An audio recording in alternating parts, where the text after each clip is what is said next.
Over 1.5 million people in Florida are banned from voting for life because they've committed felonies. That's about 10% of the state's population. Desmond Meade is one of them. He recently got well over the 766,000 signatures needed to get an amendment on the Florida ballot that could restore voting rights back to most former felons.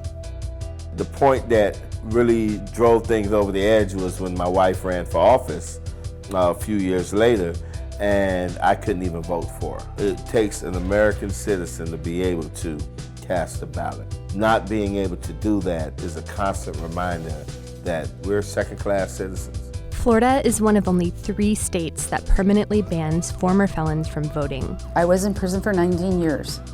19 years, and I have 20 years of probation. I want people to know that people that commit crimes change every day. If someone commits a crime, they shouldn't be punished for the rest of their life. To get the right to vote back in Florida, you have to complete your sentence, parole, and probation. 5 to 7 years after that, you can submit an appeal to the Florida Board of Executive Clemency.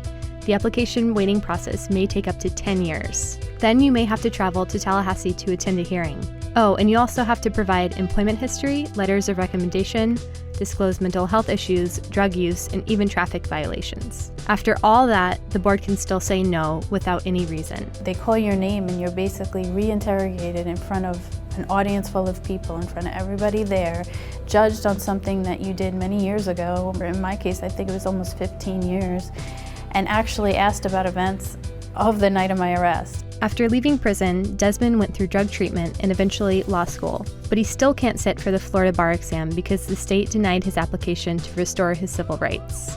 He's devoted his career to helping others like himself navigate the system. He holds workshops and retreats to empower prisoners re-entering society. We're kind of beaten down here in the Bible Belt. We've got this kind of like 1960s mentality still, and I had no idea that these progressive things and this reform had been implemented in other states and that it's successful. Florida's voting restrictions were passed during the Jim Crow era. The effects can still be seen today. 21% of Black residents in Florida can't vote. These type of laws were used to prevent African Americans from participating in the democratic process. There's no escaping that. Because this has been left unchecked for so many years that now more than just African Americans are impacted. And this is about democracy.